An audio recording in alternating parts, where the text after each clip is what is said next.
Bismillahirrahmanirrahim. Assalamualaikum warahmatullahi wabarakatuh. Perkenalkan, nama saya Sonia.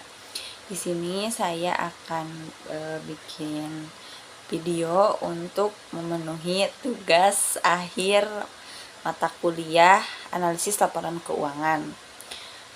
Saya akan menjelaskan sedikit menjelaskan tentang beberapa rasio. Di antaranya yang pertama ada rasio likuiditas, rasio solvabilitas, rasio aktivitas, dan rasio profitabilitas. Yang pertama ada rasio likuiditas. Rasio likuiditas adalah rasio untuk mengetahui kemampuan perusahaan dalam membiayai atau memenuhi kewajiban atau utang pada saat ditagih. Jenis rasio dalam likuiditas tuh yang pertama ada rasio lancar, rasio cepat, rasio cash, rasio perputaran aset, dan inventory networking capital. Yang pertama ada rasio lancar. Rumusnya aktiva lancar dibagi utang lancar. Yang kedua ada rasio cepat. Rumusnya ada aktiva lancar dibagi utang lancar. Terus ada rasio cash, rumusnya cash dan bank dibagi utang lancar. Yang keempat ada rasio perputaran aset, di mana rumusnya ada penjualan bersih dibagi dengan modal kerja bersih. Terus yang kelima ada inventory networking capital. Rumusnya inventory dibagi aset lancar dikurangi dengan utang lancar. Itu jenis-jenis rasio yang ada di rasio likuiditas. Yang kedua ada rasio solvabilitas. Nah, kalau rasio solvabilitas itu adalah rasio untuk menilai keseimbangan antara nilai aktiva, khususnya aktiva tetap dengan modal. Jenis-jenis rasio solvabilitas itu ada berapa? Ada 5 kalau nggak salah. Ada 4. Yang pertama ada debt to asset ratio, yang kedua ada debt to equity ratio, dan yang ketiga ada long term debt to equity ratio. Dan keempat ada time interest earned.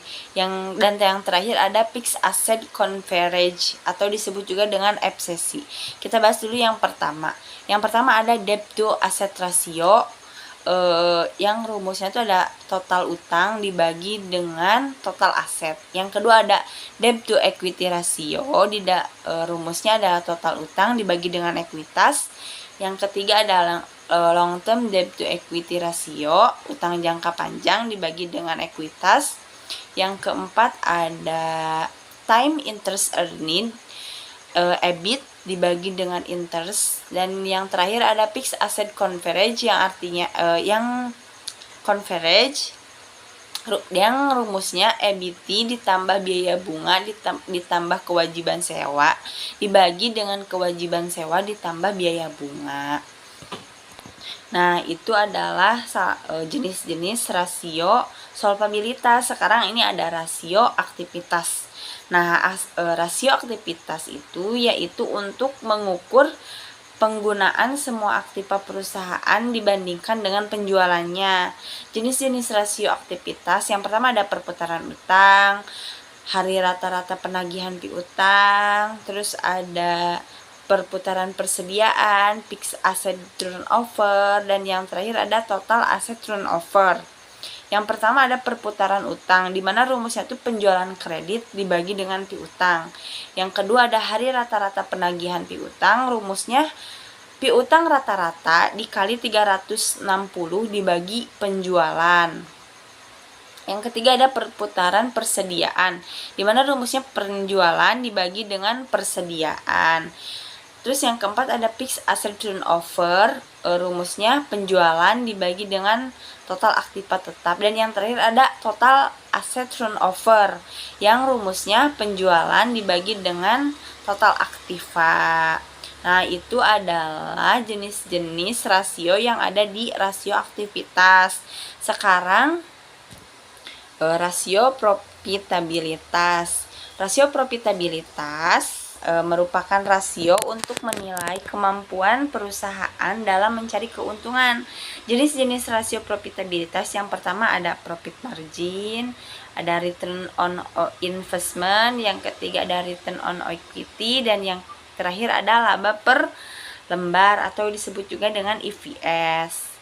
Yang pertama ada profit margin, di mana rumusnya itu adalah laba bersih dibagi penjualan dikali 100%. Yang kedua ada return on investment. Rumusnya adalah pendapatan dari investment dikurangi biaya investasi dan dibagi biaya investasi dikali 100%. Dan yang terakhir ada return on equity. Laba bersih dibagi ekuitas pemegang saham dikali 100%. Dan yang terakhir ada laba per lembar saham atau disebut juga dengan EPS. Yang rumusnya laba bersih dikurangi dividen saham preferen dibagi jumlah saham biasa yang beredar. Nah, kalau untuk rasio profitabilitas, semakin besar dia dari rata-rata industrinya, maka semakin baik ya. Penjelasan lebih lanjutnya ada di ada di Excel, sudah ada di Excel ya. Mungkin sekian dari saya, mohon maaf apabila ada kesalahan. Wassalamualaikum warahmatullahi wabarakatuh.